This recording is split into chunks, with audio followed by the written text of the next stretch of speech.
Alright, so today we're talking about the rebranding of Anakena wines. They recently gave their whole look a makeover.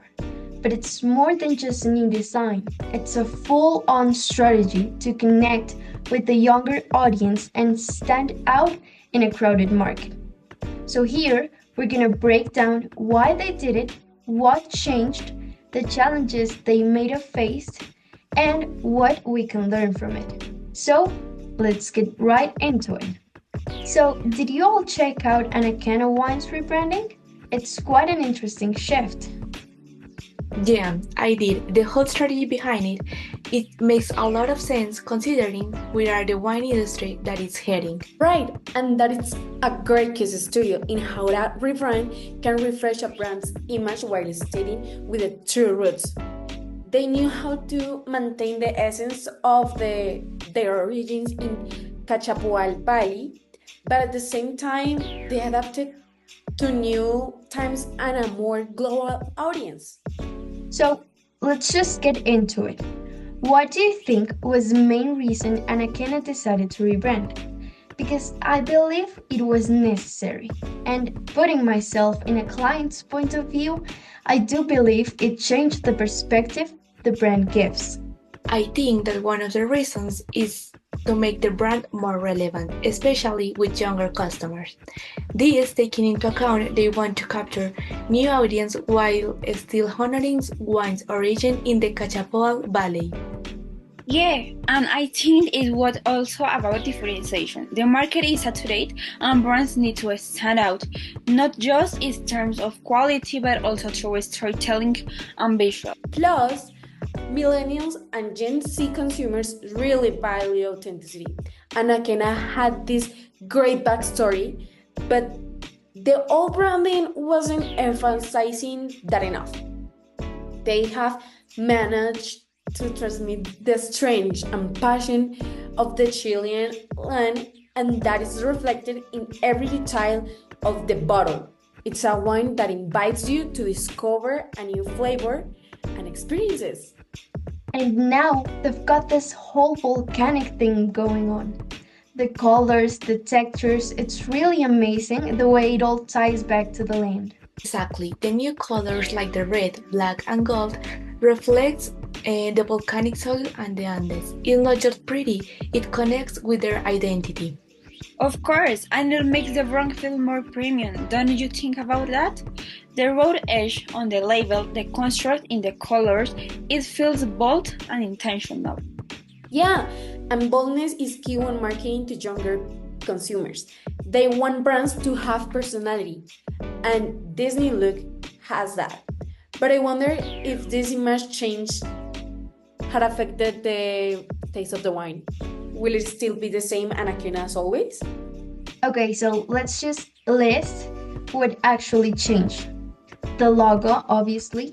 I think the color palette is an important aspect. This demonstrates the volcanic inspiration is everywhere. And the level design is more dynamic. With that turn effect at the bottom, it's a subtle nod to the Andes, but it also makes the bottle stand out on a shelf. The typography too. It feels more modern, but it still has a natural, almost rugged elegance to it. I love it. I just love it. It's sophisticated, but at the same time, transmit the energy of nature. It's great. And all these changes really matter because they reinforce the brand story. They didn't just tweak things for the sake of it. They made sure every change had a purpose. I really admire that they really want to tell their story through their image. It's amazing.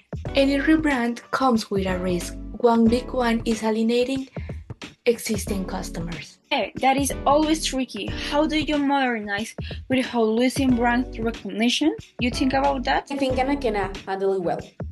They didn't completely erase their past identity, they evolved it. The essence of the brand is still there, just expressed in a more contemporary way. It needed to be renewed, and they have achieved that.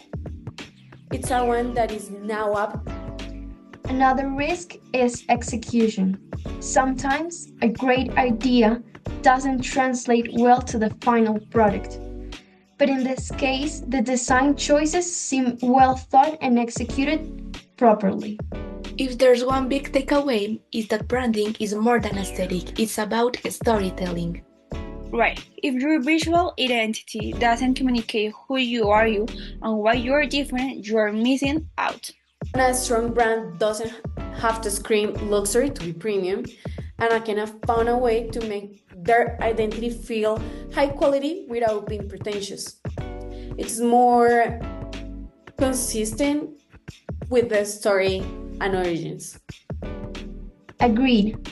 Also, this shows how important it is to know your audience. If your target market is evolving, your brand should evolve too. And they did. So, final thoughts? Finally, the new branding seems really intentional. More than a just cosmetic change. 100%. It's a great example of how rebranding isn't just about changing it. It's about a strategic evolution. They have managed to create a modern and attractive wine with personality. It's a wine that I'm dying to try. Well said. I can't wait to see how the market responds to this new look and if people really connect with it or if it's just a nice design update. Hopefully, it makes a real impact.